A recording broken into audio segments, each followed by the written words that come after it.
इस समय बात करने वाले हैं असफलता से कैसे सामना करें, असफलता से कैसे निपटे हो। ऐसा कोई व्यक्ति आपने जीवन में देखा है जो कभी जीवन में असफल नहीं हुआ है, सिर्फ सफल ही रहा है? ऐसा कोई है? मैं भी नहीं। यहां जितने भी आप देखते हो स्टेज पे, हम सब जीवन में कभी नहीं तो कभी असफल रहे। एक मुझे हमेशा सवाल था, क्योंकि आपका यहाँ पे स्कूल 12वीं तक होता है, हमारे बम्बई में 10वीं तक होता है, तो लोअर केजी से लेकर 10वीं तक हमारा स्कूल होता है। और स्कूल में पूरा जो 12 साल होता है हमारा लोअर केजी से 10वीं तक, अब बीच में कुछ फेल होता चलेगा, लेकिन 10वीं कक्षा बहुत जरूरी है हमारे लिए जो मुंबई में रहते हैं, और वो बहुत बड़ी बात होती है, बहुत बड़ा जश्न होता है। और मैंने हमेशा जब मैं छोटा था तो मैंने नोटिस किया है, जब 10वीं परीक्षा का रिजल्ट आता था, उनसे नहीं तो खुशी होती थी जो पास हो गए, लेकिन जो नापास हुए फिर बुरी खबर आती थी, इन्होंने आत्महत्या कर लिया है। कितने केसेस। और मुझे हमेशा लगता था कि 10वीं में ही फेल हुए, जीवन देने का क्या मतलब है? असफल हुए हैं, एक परीक्षा में फेल हुए हैं, लेकिन उसके लिए मैं जीवन का त्याग करना क्यों है? और मैं आपको फैक्ट्स दिखाता हूं, ये देखिए, ये एनसीआरबी यानी हमारा इंडियन गवर्नमेंट का ऑफिशियल रिकॉर्ड होता है, एनसीआरबी यानी नेशनल क्राइम रिकॉर्ड्स ब्यूरो। और इसमें अगर आप देखोगे 12 सितंबर 2022 का जो रिपोर्ट है, स्टूडेंट्स का आत्महत्या सबसे ज्यादा लास्ट 5 सालों में हुआ है, और ये सिर्फ 67% खाली रिकॉर्डेड है, जो रिकॉर्डेड नहीं है वो ज्यादा है। कितना है देखो, 22 मार्च 2023 में 13,000 स्टूडेंट्स आत्महत्या किया है। पिछले साल से ज्यादा, पिछले साल में 12,500 था। और 2020 में एक स्टूडेंट 42 मिनट में, हर 42 मिनट में हिंदुस्तान में एक स्टूडेंट ने आत्महत्या किया है। क्यों? असफल हुए, नापास हुए, तो हम अपने जान का त्याग कर लेते हैं। इंडिया का रिकॉर्ड है 2022 में, अगर आप देखोगे तो पूरे संसार में सबसे हाईएस्ट जिन्होंने आत्महत्या किया वो इंडिया का रिकॉर्ड है, अगस्त 2022 का। एनसीबीआरबी का क्या रिकॉर्ड है? 1,71,000 लोगों ने जान दिया आत्महत्या किया। क्यों? 4,000 बच्चे एज ग्रुप 14 से 18 सुसाइड किए हैं। इसके कारण क्या है? 5 प्रमुख कारण मैंने यहां पे डाला है। हमारे जीवन में असफल होते हैं क्यों? 5 कारण। सबसे प्रमुख, सबसे पहला, पारिवारिक समस्या, घर में कलेश, माता पिता झगड़ते हैं, या पिता शराब पीता है, या कुछ बाहर जाके दूसरे कुछ महिला के साथ उनका संबंध है, व्यभिचार में है, या माता का कुछ समस्या है, माता बाहर व्यभिचार में है, घर में कलेश, बच्चों को प्यार नहीं मिलता है, बच्चे जब घर पर आते हैं स्कूल से कॉलेज से तो कलेश होता है। तो ये सबसे प्रमुख कारण है।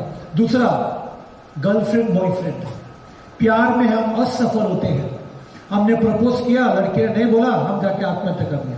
या हम रिश्ते में हैं, अच्छा चल रहा है 1 साल 2 साल, सडनली लड़के ने किसी और को पकड़ लिया, लड़की बर्दाश्त नहीं कर पाई, आत्महत्या कर लिया। तो दूसरा रिश्ते, गर्लफ्रेंड बॉयफ्रेंड। तीसरा है बीमारी। कुछ ऐसी बीमारी हमारे जीवन में आती है जिसका हमको वो नियंत्रण नहीं है। हम अस्पताल गए, डॉक्टर के पास गए, एमआरआई स्कैनिंग किया, सिटी स्कैनिंग किया है, अच्छे डॉक्टरों को दिखाया, बड़े बड़े डॉक्टर से, हमारी बीमारी का कुछ हल ही नहीं हो रहा है। लोग इतने निराश हो जाते हैं कि हम फाइनली डिसीजन लेते हैं कि हमें संसार से त्याग करना है। चौथा, ये जो मैंने रिकॉर्ड बताया आपको, परीक्षा में फेल हुए। एक सब्जेक्ट फेल हो गए, 10वीं में फेल हो गए, 12वीं में, 15वीं में, सीए कर रहे हो, इंजीनियरिंग कर रहे हो, तो फेल हो गए। क्या हो गया? हमारा जीवन खत्म हो गया। और 5वां, असुरक्षा, पैसे या धन में, यानी कि इनसिक्योरिटी। हमारे में असुरक्षा इतना भर कर है, हम इतने इनसिक्योर होते हैं। हमने बचपन से गरीबी देखी है, घर में पैसे नहीं है, पैसे के लिए मारामारी। हम कुछ करना चाहते हैं लेकिन हमारे पास पैसे नहीं है। हम कुछ करियर परस्यू करना चाहते हैं, हमारे पास पैसे नहीं है। माता पिता उतनी मदद नहीं कर पाते हैं, उनके भी कुछ सीमाएं हैं। तो क्या होता है? हमें दुख होता है। हमारे 7 वाले आगे निकल चुके हैं, हम अभी तक वहीं पे हैं, और हमने करियर में कुछ नहीं किया। हमारा 22 हो गया, 24 हो गया, 25 उम्र हो गई। कभी कभी ये भी होती है कि हमारे 7 वाली सहेली या 7 वाले दोस्त की शादी हो गई, मेरी नहीं हुई, अब 28 हो गया, मैं 30 का हो गया। असुरक्षा, इनसिक्योरिटी बढ़ते रहती है। तो ये 5 प्रमुख कारण है असफलता हमारे जीवन में। और कैसे निपटे हम? क्या असफल हुआ तो इसका मतलब यही है कि मैं जाके जान दे दूं, फांसी कर लो अपने आप को, जहर पी लूं? क्या प्रभु यीशु मसीह ने मुझे जीवन इसके लिए दिया है ताकि मैं मालिक बनूं अपने जीवन का, खत्म कर दूं जीवन, क्योंकि एक क्षेत्र में मैं असफल रहा? क्या यही यीशु मसीह ने हमें जीवन दिया है? क्या होता है जब हम ऐसे होता है? तो ये 5 का मूल बताया, हम काफी निराश हो जाते हैं, हतोत्साहित हो जाते हैं। हमें लगता है कि हमारा जीवन का अंत हो गया है, अब इसके आगे कुछ नहीं मेरे को करने के लिए, ये संसार मेरे लिए नहीं है अभी। हम इतने हतोत्साहित हो जाते हैं और इसके लिए हमें ऐसा लगता है कि परमेश्वर भी हमारा साथ नहीं दे सकते। जब हमारी पूरी आशा संसार में, पूरी आशा परमेश्वर से निकल गई, फिर हम सोचते हैं कि हमें संसार से त्याग देना होगा।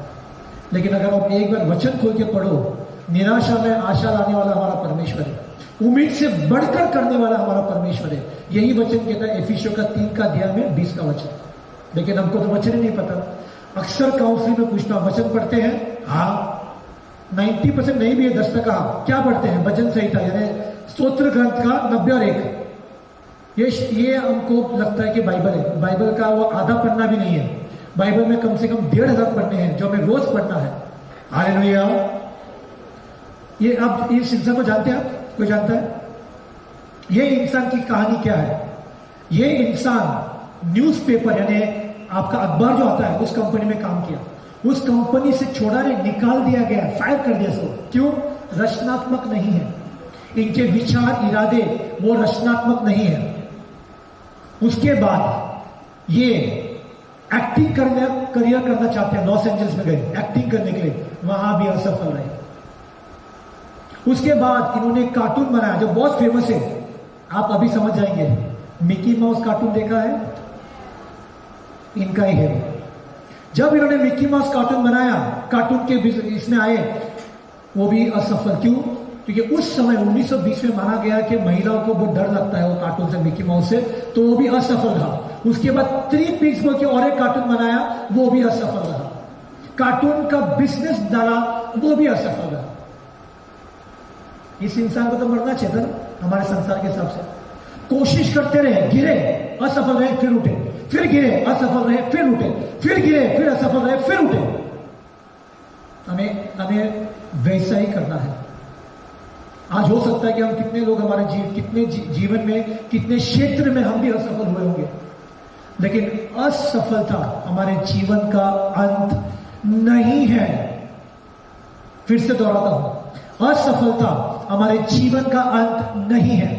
अब बगल वाले को कहना, जोर से कहना, पड़ोसी, पड़ोसी, असफलता हमारे जीवन का अंत नहीं है। Hallelujah, hallelujah. यीशु मसीह की जय हो, सदा सदा के लिए। अब ये इंसान इतना हारा हुआ है, इतने क्षेत्र में कोशिश की, सब असफल रहे। लेकिन आपको पता है इस इंसान ने बाद में क्या किया? ये कैसे ऊपर आए? इनका नाम पता है? अब मैं एक शब्द बोलूंगा तो आप पकड़ लेंगे। जैसे वो थे ना, भाभी जी घर पर है, पकड़ लिए। ये आपने ये डिज्नी सुना है? इनका नाम है वॉल्ट डिज्नी। अब आप समझे, आज के तारीख में इनकी संपत्ति पता है क्या है? कंपनी का $204 बिलियन। $1 बिलियन कितना होता है हमारा करेंसी का, इंडिया का? 8,500 करोड़। 8,500 करोड़ $1 बिलियन। 204 2023 के हिसाब से इनकी संपत्ति, कंपनी की संपत्ति जो है वो बिलियन डॉलर है। 204। ये वही इंसान है जो इतने क्षेत्र में हारा। आपको पता है इसका, अगर आप देखोगे तो इसके वॉल्ट डिज्नी जो स्टूडियोज है, Walt Disney pictures, Walt Disney animation,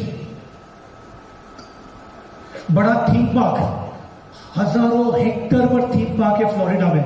वही थीम पार्क टोक्यो में है, वही थीम पार्क आपके अलग अलग राज्यों में है, देशों में है, हांगकांग में है। इनका Marvel Pictures, Marvel Studios, Pixar, Lucasfilm, 20th Century Studios, 20th Century Animation, Searchlight Pictures, television यानी टीवी का प्रसारण, स्ट्रीमिंग मीडिया, उपभोक्त उत्पाद प्रकाशित करना, एबीसी टेलीविजन नेटवर्क बहुत बड़ा है। आप मैं और बताता हूं आपको, cable network, Disney channel, ESPN जो क्रिकेट मैच देखते हैं, free form, FX, national geographic, इसके बाद हॉटस्टार, हुलू, कितने थीम पार्क्स, रिसोर्ट्स, होटल्स इस इंसान के द्वारा शुरू हुआ था। ये वही इंसान है जो अपने जिंदगी में असफल रहा है।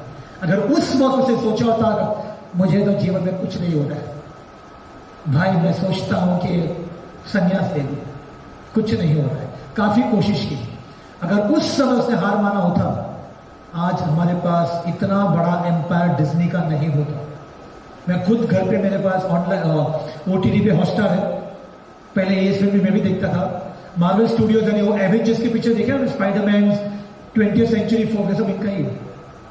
Hallelujah, hallelujah, hallelujah. 2 कोरिन्थियों के 4 का अध्याय में 16 का वचन कहते हैं कि निराश ना हो, हतोत्साहित ना हो। एक परीक्षा में, एक क्षेत्र में जब न असफल होते हैं तो वो आपका जीवन का अंत नहीं है, आपके जीवन की कहानी का अंत नहीं है। Hallelujah, hallelujah. ये इंसान को जानते हैं, ये भी पकड़ लेंगे अभी मैं कुछ बोलूं तो भी, क्योंकि आप तो स्मार्ट लोग हैं, वो मैं समझ गया। कौन होगा आपको लगता है? ये भी वही इंसान है।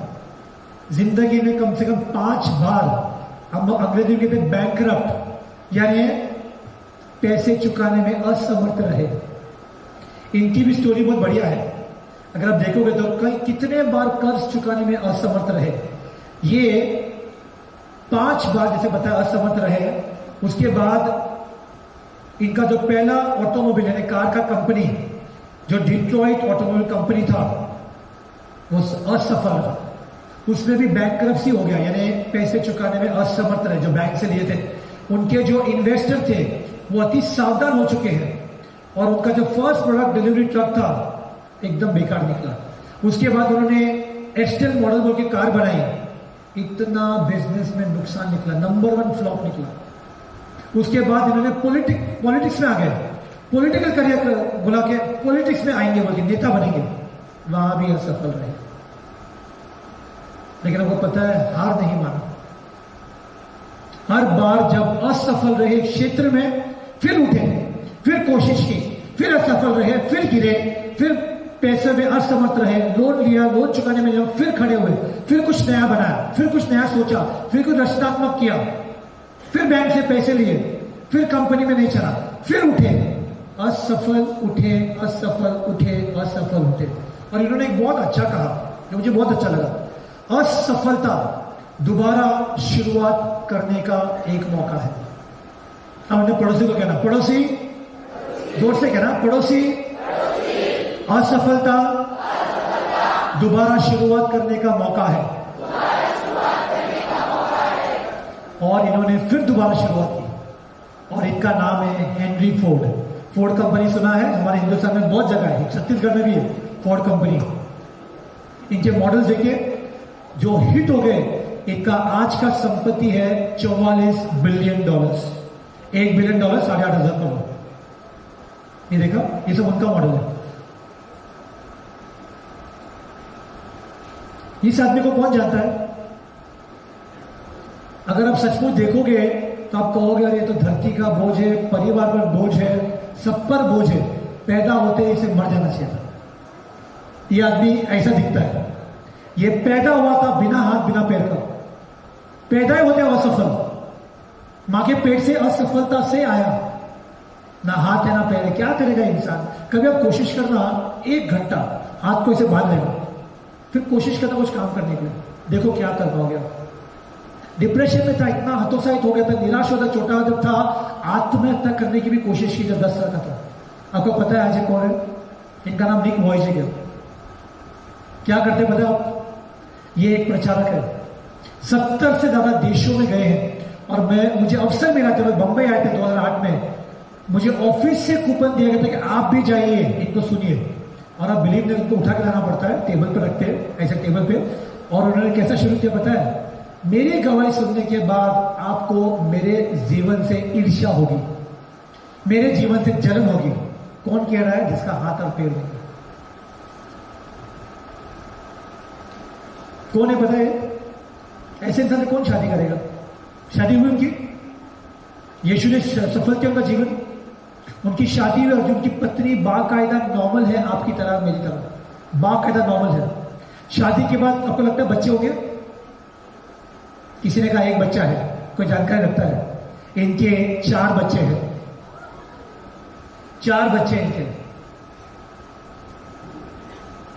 कितने बार हमें लगता है ना, एक परीक्षा फेल हो गया हमारा जीवन खत्म, लेकिन आप दूसरी तरफ नहीं देख पाते कि यीशु ने आपके जीवन के लिए क्या रखा हुआ है। Hallelujah, hallelujah, hallelujah. Yeshu Masih की जय हो सदा सदा के लिए। हमें हमारा असफलता को कैसे संभालना है, कैसे हमें उसका सामना करना है। सबसे पहला हिब्रूनियों का 12 का अध्याय में 2 का वचन कहते हैं कि अपनी आंखों को स्थिर रख यीशु पर। जब असफल होते हैं, जब असफल होते हैं, हमारी आंखों को हमें यीशु पर स्थिर रखना है और हमें अपनी असफलता में परमेश्वर के पास आना है। जब प्रभु यीशु मसीह पानी पर चल रहे थे, सबको याद है, और शिष्य नाव में थे और दूर से पेतरुस ने देखा और कहा, यीशु अगर आप है तो मुझे भी कहो आने के लिए। यीशु ने कहा, पेतरुस तुरंत चल पड़ा, जब मारा सीधा बोट से पानी पर अभी चल रहा है। यह कोई साधारण बात नहीं है पानी पर चलने का, लेकिन पेतरुस चल रहा है क्योंकि परमेश्वर का वचन दिया अपने मुख से, वो वचन में सामर्थ्य है, वो वचन में जीवन है। अब जब पेतरुस यीशु की तरफ देख रहा है, बिल्कुल पानी पर चल रहा है, फिर क्या हो गया? तूफान की आवाज आई, लहर की आवाज आई। पेतरुस का ध्यान यीशु से भटक कर समस्या की ओर गया। समस्या हो गया तो क्या हो गया? ये पेतरुस डूबने लगा। और जब वो डूब रहा था, फिर बुलाया, यीशु मुझे मदद कर। और यीशु ने खींच कर निकाला, बोला, क्यों तूने संकोच किया? कहां गया तेरा विश्वास? यही होता है हमारे साथ। जब असफल होते तो हमें लगता है कि अरे परमेश्वर ने छोड़ दिया, लेकिन जब हम असफल होते तो हमें यीशु के पास आना है। यीशु के ऊपर हमारा ध्यान केंद्रित होना चाहिए, स्थिर होना चाहिए यीशु के ऊपर। Hallelujah, hallelujah. पिछले साल 1 दिसंबर में हमारा युवा का प्रार्थना सभा था, ऐसे तो मेरा प्रचार हो गया। प्रचार के में युविका मुझसे मिली, कहा कि आपसे बात करनी है। अभी ऐसे प्रचार में ज्यादा समय दे नहीं सकते हैं, तो मैंने उनका मेरा नंबर दिया, कहा कि हम फोन पर प्रार्थना करेंगे, काउंसलिंग करेंगे। अब ये सीए की स्टूडेंट थी, यानी चार्टर्ड अकाउंटेंट। आपका 15वीं होता है, फिर हम सीए करते हैं, चार्टर्ड अकाउंटेंट। अभी ये सीए में पहली बार जब उन्होंने परीक्षा दिया, नापास हो गए, असफल रहे। और अभी उसके बाद भय आ गया अंदर, इतना भय कि तनाव, एग्जाम नजदीक आ रहा, तनाव, भय कि मैं फेल हो जाऊंगी, मैं फेल हो जाती क्या होगा। इस प्रकार करते करते कम से कम इनका 7 बार नापास हो चुके हैं। अभी इनकी हिम्मत ही नहीं हो रही वापस से परीक्षा देने के लिए, और इनको लगता है कि छोड़ तो चाहिए ना, मुझे बनना ही नहीं सीए, छोड़ दो। इतने असफल रहे, इतने निराश, हतोत्साहित हो गए। अब जब मेरे बातचीत हुई, तुमको समझाया मैंने, हमारी अच्छा काउंसलिंग हुई, प्रार्थना हुई, कहा निरंतर प्रार्थना, आराधना और वचन, ये 3 चीज मेन है, ये नींव है हमारे जीवन का। उसके ऊपर फिर आप अपना जीवन स्टार्ट कीजिए। और आज आपको बता दूं, इनकी पूरी गवाही है मेरे मोबाइल पर, उन्होंने अंग्रेजी में लिखा है, पूरा डिटेल में लिखा हुआ है। पूरे इतना 9वीं टाइम जब इन्होंने परीक्षा दी, ये सफल रहे, ये पास हो गए। कितनी बार? 8 बार कोशिश की, 9वें बार ये सफल है। ताली बजाते यीशु को धन्यवाद करो। Hallelujah, hallelujah, hallelujah. असफलताओं को अक्सर अवसर के रूप में देखा करें, विकास और सीखने के लिए हमारे यीशु मसीह में। तो ये वचन कठिन परिस्थितियों में और असफलता का उपयोग करने में हमें हमेशा यीशु मसीह मदद करते हैं हमें, क्योंकि यीशु मसीह कहते हैं कि उनके पास हमारे जीवन की अच्छी योजना है। हालेलुया। दूसरा चीज, प्रार्थना। काफी लोग हम रिट्रीट में आते हैं, पवित्र आत्मा से भर चुके हैं, अभी हम वरदान भी मिला है, चंगाई भी मिली है, छुटकारा मिला है, घर गए, कल प्रार्थना करेंगे, परसों प्रार्थना करेंगे, तरसों नरसों से हमारा क्या होता है, जो पवित्र आत्मा की आग मिली है वो कम कम कम कम होते जाता है। फिर हमारा मोबाइल का देखने का समय बढ़ जाता है, टीवी देखने का समय फिर बढ़ जाता है, मोबाइल का समय, प्रार्थना का समय कम, वचन का समय सब। इसके लिए हमें एक निर्णय लेना है आज कि यीशु रोज तेरे साथ, एक समय फिक्स करना है। मैंने मेरी ऑनलाइन की प्रार्थना सभा में 16 भाग में मैंने ये एक प्रवचन दिया था, अनुशासन, और उसमें मैंने बात की है विस्तार से। अगर आपको उसका ऑडियो रिकॉर्डिंग चाहिए, मेरे पास सभी मेरे ऑनलाइन प्रार्थना सभा का ऑडियो रिकॉर्डिंग है। मैंने विस्तार में बात किया कि कैसे में अनुशासन लाना है हमारे जीवन में, व्यक्तिगत प्रार्थना के लिए एक समय फिक्स चाहिए प्रार्थना के लिए सुबह। नहीं तो क्या होता है, जब समय मिलेगा मैं तब करूंगा, वो होगा ही नहीं, वो होगा ही नहीं। इसके लिए फिक्स करना है कि कौन से समय पर आप प्रार्थना करोगे, कौन से जगह पर करोगे, घर के कौन से कोने में करोगे, और वो समय कितना समय करोगे प्रार्थना, ये पहले ही आपको निश्चय करना है। जो भी आप समय यीशु को दोगे, यीशु 1 घंटा पहले आ जाएगा आपसे मिलने के लिए। और प्रार्थना में क्या प्रार्थना करनी चाहिए? धन्यवाद की प्रार्थना वचन सिखाता है, पहला थिस्सलुनीका का 5 का अध्याय में 16, 17, 18 का वचन है। हर समय आनंदित रहो, निरंतर प्रार्थना करो, परमेश्वर को हर परिस्थिति में धन्यवाद दो, अच्छी और बुरी परिस्थिति में। तो धन्यवाद से शुरू करना है। उसके बाद स्तुति आराधना। हम अभी 3 दिन से हमारा टीम क्या कर रहे हैं, हम स्तुति आराधना कर रहे हैं। आज सुबह सिखाया आपको स्तुति क्या होती है, स्तुति के लिए कौन से शब्द इस्तेमाल करते हैं यीशु के लिए, वो भी दिखाया। उसके बाद हम गीत गाते हैं परमेश्वर के लिए, आराधना करते हैं, परमेश्वर से प्रेम करते हैं, परमेश्वर से बातें करते हैं। जैसे एक मित्र होता है वैसे यीशु हमारा मित्र है। और कुछ समय शांति रखते हैं जहां हम यीशु का अवसर देते हैं हमसे बातें करने के लिए। फिर वचन पढ़ना है हमें। वचन अगर आपने शुरू नहीं किया है कोई बात नहीं, आज से शुरू करें। मत्ती का सुसमाचार पहला अध्याय पहले वचन से हमें शुरू करना है और सिस्टमैटिक पढ़ना है। लोग क्या करते हैं, अरे आज इंटरव्यू है, यीशु मुझे कोई वचन दो, ऐसा टक खोल दिया। अरे आज हम लड़की के घर जाने वाले हैं, हाथ मांगने, यीशु हमें वचन दो, टक, वो लकी डिप जैसा हम खोल देते हैं। ऐसा नहीं, सिस्टमैटिक बाइबल पढ़ना है। मत्ती का सुसमाचार पहला अध्याय आज पढ़ा, फिर कल दूसरा अध्याय, कल तीसरा अध्याय। पढ़ने के बाद थोड़ा मनन करना कि यीशु मुझसे क्या बात कर रहा है। वचन वो चीज है, परमेश्वर का पहला माध्यम है जो यीशु हमसे बात करता है, वचन के द्वारा। Hallelujah, hallelujah, hallelujah. Yeshu Masih की जय हो सदा सदा के लिए। ये इंसान जो आप और मैं नहीं कर सकता हूं, ये उसने किया है। देख सकते हैं आप, ये डाइविंग करता है, डाइविंग किया है, स्विमिंग किया है, स्केटिंग करता है, मोबाइल लैपटॉप इस्तेमाल कर, सब कुछ करता है। आप इनकी वीडियो देख सकते हैं। ये गोल्फ भी खेलता है, भाई यहाँ पे रखे गोल्फ भी खेलता है सर। मोबाइल भी, फोन भी इस्तेमाल करता है, लैंडलाइन लगा के टप करके यहाँ पे लेता है। आपके बहुत वीडियो है, प्रचार भी है, आप देख सकते हैं यूट्यूब पे। इनका नाम निक वॉयजिग है। देखा आपने? जहां पर मैंने नहीं किया वो उन्होंने किया। याकूब का पहला पत्र में 2 से 4 में क्या लिखा है, ए मेरे भाइयों, जब तुम नाना प्रकार की परीक्षाओं में पढ़ो तो इसको पूरे आनंद की बात समझो, यह जानकर कि तुम्हारे विश्वास के परखे जाने से धीरज उत्पन्न होता है, पर धीरज को अपना पूरा काम करने दो कि तुम पूरे और सिद्ध हो जाओ और तुम में किसी बात की घटी ना रहे। फिलिपियों के 4 का अध्याय में 6 और 7 का वचन कहते हैं, किसी बात की चिंता मत करो, परंतु हर एक बात में तुम्हारे निवेदन, प्रार्थना और विनती के द्वारा धन्यवाद के साथ परमेश्वर के सम्मुख स्थित किए जाए। तब परमेश्वर की शांति जो समझ से बिल्कुल परे है, तुम्हारे हृदय और तुम्हारे विचारों को मसीहा यीशु में सुरक्षित रहेगी। मैं इस गवाही से क्लोज करना चाहूंगा। ये 2020 की बात है। मैंने आपको ऑलरेडी बताया कि लोग अलग अलग मुंबई के और नवी मुंबई से मेरे घर पर आते थे काउंसलिंग प्रार्थना के लिए, और मैं खुद भी जाता था परिवारों में। वो मेरी पहली सेविकाएं थी। अभी 2 साल से थोड़ा ज्यादा हो गया है, मैं परिवार में बहुत कम जाता हूँ, समय नहीं होता है। लेकिन मेरी प्रार्थना काउंसलिंग, कोई भी हिंदुस्तान से हो, बाहर गाँव से हो, वो मेरी फोन पर होती है काउंसलिंग प्रार्थना। अभी 2020 में एक आंटी अपनी भाई की बेटी 26 साल की, जो आपकी उम्र की, मेरे घर पर लाए प्रार्थना के लिए। अभी ये बहुत दुखी है।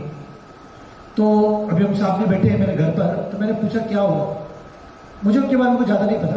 क्रिस्ती है, मसीहा परिवार। ये लड़की जब 22 साल की थी तो एक लड़के के साथ में प्यार में गिरी। वो लड़का मसीहा नहीं था, दोनों प्यार में गिरे। प्यार अच्छा था, दोनों, लड़की ने लड़के से प्यार किया, लड़के ने कहते हैं ना मियाँ बीवी राजी तो क्या करेगा काजी, बिल्कुल वैसे। फिर शादी हो गई, 23 साल की थी, शादी हो गई। अब शादी के बाद में ये लड़की कहने लगी कि मेरा पति अभी दूसरे के साथ में जा रहा है, घर वाली बाहर वाली। यही नहीं, बेल्ट से मारने का इसको। लड़की ने सच्चे मन हृदय से उनको प्रेम किया और कहा कि लड़के उस समय मुझे भी वैसे ही प्रेम किया, लेकिन जैसे ही शादी हुई उसके बाद ये बदल गया, दूसरे के साथ में बाहर जाना, बेल्ट से इसको मारना। इसने मुझे फोटो भी दिखाया, कहाँ मार्क्स से शरीर पर वो बेल्ट का मारा हुआ। और अभी बहुत समस्या से, बहुत दुख से तलाक भी हो गया। अभी ये बहुत दुखी है, समझ नहीं पा रही कि मैंने क्या गलत किया। रिश्ते में असफल हो गई है, एक से प्यार किया, पूरा तन मन धन दिया, सब कुछ दिया, लेकिन इस लड़के ने धोखा दिया और अभी डिवोर्स हो गया। अभी ये उस डिवोर्स और उस चीज से बाहर नहीं आ पा रही है। और मैंने यही कहा कि ये चीज जो आपके साथ हुआ है, ये आपके जीवन का अंत नहीं है। यीशु के पास आपके जीवन के लिए बढ़िया, उत्तम, अद्भुत योजना है। और पूरा हमने काउंसलिंग सलाहकारी की, प्रार्थना की उनके साथ में। उन्होंने तुरंत मेरी ऑनलाइन प्रार्थना जुड़ी, फिर मेरे कोविड के ऑफलाइन यानी ऐसे व्यक्तिगत प्रार्थना फिर शुरू की मेरे घर पर, शनिवार के दिन होती थी, वो वहां पर भी आई। मैं महीने में उस समय एक दिन, मेरे पीछे बहुत पड़ी थी, मुझे बाइबल सिखाओ, तो उनके लिए मैंने खास महीने में एक बार बाइबल स्टडी भी शुरू की मैंने, जो 2 साल किया मैंने। और एक बाइबल स्टडी के टाइम पे 2022 के समय सितंबर का महीना होगा, और इनके लिए अभी ये तैयार है मसीह हमें एक लड़के के लिए शादी के लिए, और उस समय वो देखने जा रहे थे। तो हमने बाइबल स्टडी का समय था तो प्रार्थना भी की। अभी यीशु ने जूने घाव तो उसका पूरा हल कर दिया, चंगा कर दिया। अभी ये तैयार है फिर से एक रिश्ते में आने के लिए, लेकिन मसीहा के और पवित्र आत्मा की अगुवाई में चलने के लिए तैयार है। और गए, मेल मिलाप हुआ, बातचीत हुई, 2 परिवार मिले। उसी दिन बोला कि अगले हफ्ते हमारी मंगनी होगी। अगले हफ्ते धूम धड़ाका मंगनी हुई। अक्टूबर 2022 में की शादी हुई, धूम धड़ाका। मुझे जाने नहीं हुआ क्योंकि मैं उस समय हैदराबाद जा रहा था। शादी हुई एक मसीहा लड़की के साथ में, जो शिप पर काम करता है, बोट पर, क्रूज पर, जिनका पगार मुझे बताया 1.5 लाख पगार है महीने का, घर भी है, दोनों मिलने में है मुझे, पति पत्नी। और फिर ये वही लड़की जो हमारा लेंथ समय होता है 40 दिन का, मैंने तो एक ही कहा कि आप उपवास की प्रार्थना, ब्रदर मैं तो उपवास ही कर रही हूँ। मेरा कितना दिन, 40 दिन उपवास करी हूँ मैं, रविवार को पकड़ो तो 45 दिन होता है। मैंने कहा अरे वाह, तो मैंने दिन में क्या खाना खाते, मैं एक बार रात का भोजन कर लिया, पूरा दिन कुछ नहीं था। नेक्स्ट डे सुबह से ऐसा उपवास की प्रार्थना, यीशु के साथ में ऐसी प्रेम में गिरी, वो ऐसी मग्न हो गई यीशु के प्रेम में कि यीशु ने उसको लड़के से आशीर्वाद किया। फिर कहा अब मुझे मां बनना है, हमने वो भी प्रार्थना की। फिर जब एक ऐसी ऑफलाइन प्रार्थना थी, भविष्यवाणी थी कि यीशु किसको बच्चे से आशीर्वाद कर रहा है, और मेरी नजर बिल्कुल यही लड़की पर गई और मैं समझ गया, वो भी समझ गया कि उसके लिए था, और वो गर्भवती बनी। और अभी यही साल जून के अंत में उनको बेबी बॉय भी हुआ। ताली बजाते हैं, यीशु को धन्यवाद करें। यानी कहने का तात्पर्य यह है कि जीवन में असफलता आएगी, ऐसा कोई नहीं कह सकता, मैं भी नहीं कह सकता कि मेरे जीवन में कभी असफलता नहीं होगी, मैं कभी असफल नहीं होगा। लेकिन असफलताओं में मुझे उठना है, यीशु के पास आना है, सही मार्गदर्शन जरूरी है, और यीशु का ईश्वरीय मार्गदर्शन जरूरी है हमारे लिए।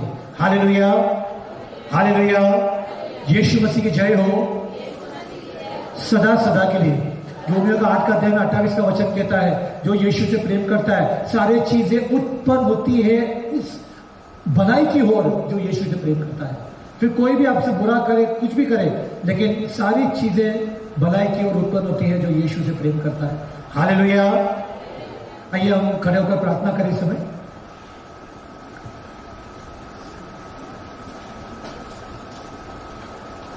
आंख बंद करें, आंख को खोलें। याद रखें कि यहां तक बाइबल में भी आदम से लेके, इब्राहिम से लेके, मूसा से लेके, दाऊद से लेके, पेतरू से लेके, इतने सारे असफलता हम बाइबल में भी देखते हैं। और हमें दिखाती है बाइबल के सबसे वफादार व्यक्ति भी गिर सकता है, असफल हो सकता है, लेकिन परिस्थितियां चाहे जो भी हो, यीशु मुक्ति और पुनर्स्थान कर सकते हैं। पिता परमेश्वर, हो सकता है हमारे बीच यहाँ पर कोई हो जो कुछ न कुछ क्षेत्र में, जो 5 प्रमुख क्षेत्र मैंने दिखाए उसमें से ये कोई भाई बहन असफल हुए होंगे, लेकिन आज जो आपने हमें मार्गदर्शन दिया है, आपने कहा कि हमारी दृष्टि आप पर रखनी चाहिए, प्रार्थना में, निरंतर प्रार्थना में हमें बढ़ना है, हमें आराधना में बढ़ना है, आपके वचन में बढ़ना है, पवित्र आत्मा की अगुवाई हमारे जीवन में चाहिए ताकि पवित्र आत्मा में सही मार्गदर्शन कर पाए हमारे जीवन में, कि जब भी वो असफल रहे, ये जीवन का अंत नहीं है, आपने हमारे जीवन का कहानी का अंत नहीं है, लेकिन हमें फिर से उठना है, क्योंकि हम विश्वास करते हैं यीशु आपके पास हमारे जीवन के लिए बहुत अद्भुत, बढ़िया और उत्तम योजना है। परमेश्वर, हम आज से हतोत्साहित नहीं होंगे, हम आज से निराशा नहीं होंगे, लेकिन हम विश्वास करते हैं कि निराशा में आशा लाने वाला परमेश्वर है, उम्मीद से बढ़कर आप करने वाला परमेश्वर है। और हम विश्वास करते हैं परमेश्वर कि असफलता से हम सीख कर एक अवसर बनाकर हम नए स्तर पर आएंगे। पिता, हमारी प्रार्थना प्रभु यीशु मसीह के सामर्थ्य नाम में और मां मरियम और सारे स्वर्गदूत के मदद से प्रार्थना में करते हैं। आमेन, आमेन, हालेलुया। यीशु मसीह की जय हो सदा सदा के लिए।